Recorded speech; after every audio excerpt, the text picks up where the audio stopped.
What's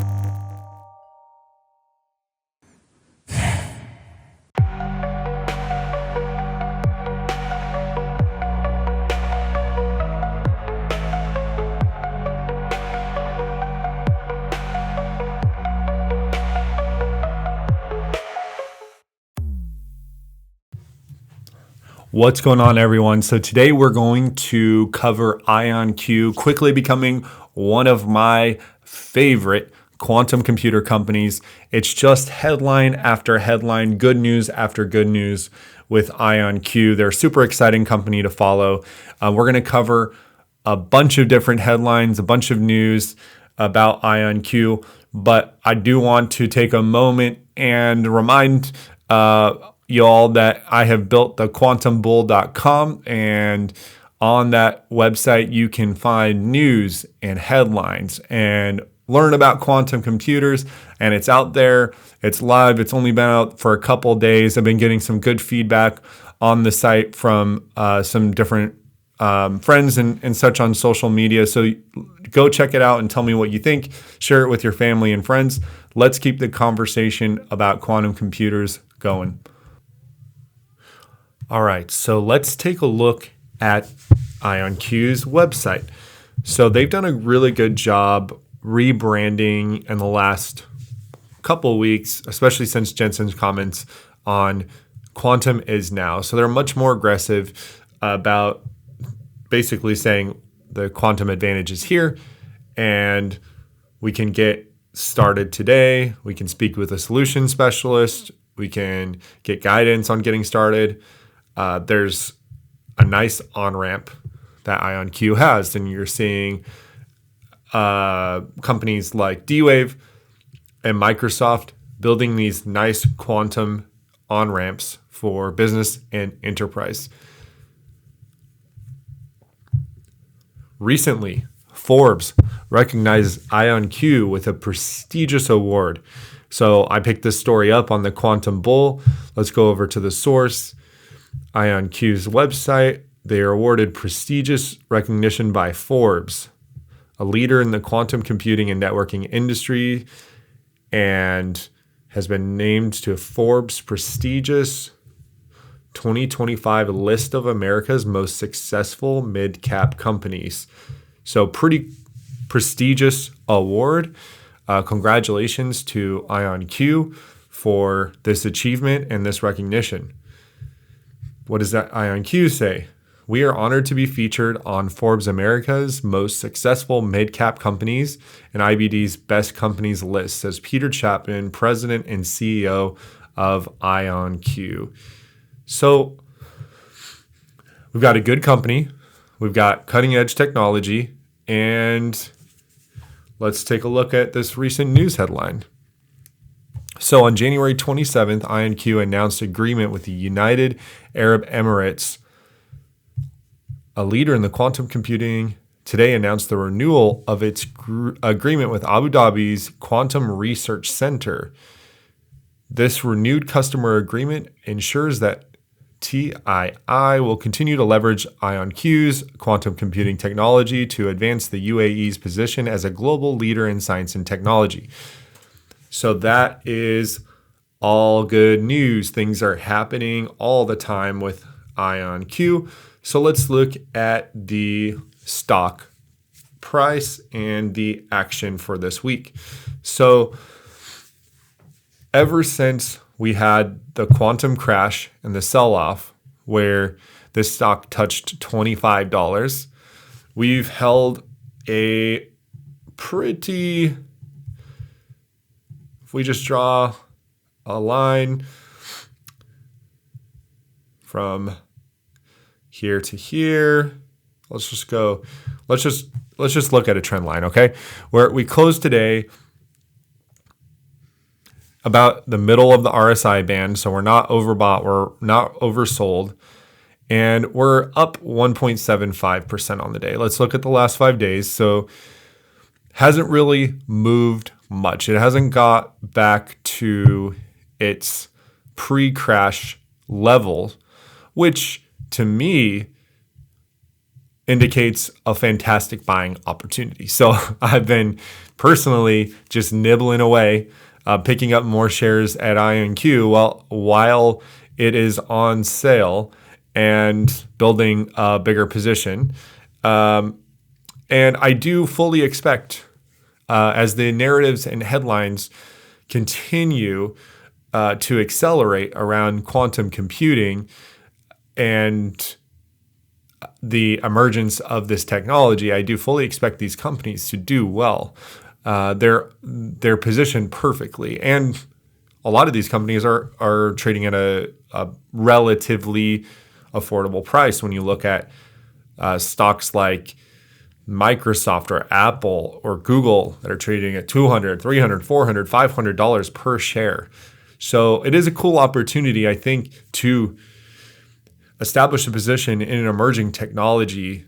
And IonQ specifically, if we look back 3 months, it wasn't even too long ago that this stock was trading at $16. If we look back a year, let's look back 6 months. So it wasn't even back in October, this stock was trading at $10 a share. So already, even if we take all the drama and the quantum crash and all that nonsense out of here, we've gone up 400% since October of last year. So if it's able to continue to see that growth, this position could really be a special one in the quantum computer space, in the quantum computer stock space. But speaking of news, we just had SoftBank Corp and Quantinuum announce a partnership toward practical application of quantum computing. This is a January 28th headline. Today's January 29th. So these headlines keep coming in. The focus to drive commercial value through practical go-to-the-market use cases and develop business models for a quantum data center. So over and over and over, we're seeing these articles just start to flood in one after another. And these companies aren't stupid, okay? IBM after market today, IBM's a leader in the quantum space, and they're doing insanely well. There's going to be a crazy buying frenzy for IBM, and they are in my Quantum 8. Let's look at another piece of news here. So this is a little bit older news, but as when we're looking at this whole story, we need to connect dots, right? The onus is on us. No one's going to do it for us. Well, I'm going to try to do it for you. But we know that there's a $2.7 billion National Quantum Initiative Reauthorization Act, okay? We know that China's outspending the U.S., and essentially this would give an influx of $2.7 billion over 5 years to advance practical quantum applications, infusing this directly into the center and into the sector. And who do you think is going to benefit from it? Well, all these companies that are working on these problems. So this bill does have bipartisan support. The last time I checked, when this is up for a vote, you know what? I will find that information. I don't have that readily available, but I will tell you, with all this stuff happening with these AI models like DeepSeek and Alibaba saying they beat DeepSeek, and the increasing acceleration of competition on the world stage, the economies that are going to get rewarded the most are the ones that lean in to this new technology and position themselves to benefit from it. We have also fact sheet. President Donald Trump launches PCAST to restore American leadership in science and technology. So the White House is basically, this is from January 23rd, so just in the last few days. Building on significant science and technology accomplishments, President Trump's first administration laid a strong foundation for American technological leadership, launching national initiatives to drive innovation in critical technologies, including the American AI Initiative and National Quantum Initiative. So it's kind of hard to talk about AI and not talk about quantum. And it's kind of hard to talk about GPUs and NVIDIA without talking about the competition in the AI space and the changes in technology, like the emergence of quantum computers and their commercial viability. So what does this all mean?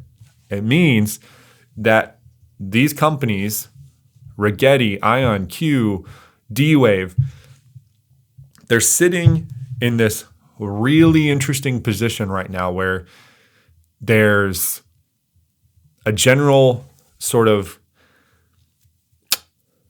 level of disbelief or pessimism that this technology is coming and coming soon. That's why there was this exodus from quantum when the comments were made. But I posit that that was an overreaction and that quantum and the technology is still misunderstood. So what can we do as investors or people that are just interested in this space? We need to watch closely and pay attention because a lot of things are happening all the time and we're just trying to connect the dots. It is, in my opinion, looking at the last week of price action, an opportune time to, I've been building my positions. I've been buying quantum stocks a lot at these price levels. I will also mention at this point that this is not investment advice. You must do your own due diligence and your own research and come to your own conclusions and only invest in things that you personally believe in. I want to just put that out there every now and then because I think it's important that we all do our own research and our own homework.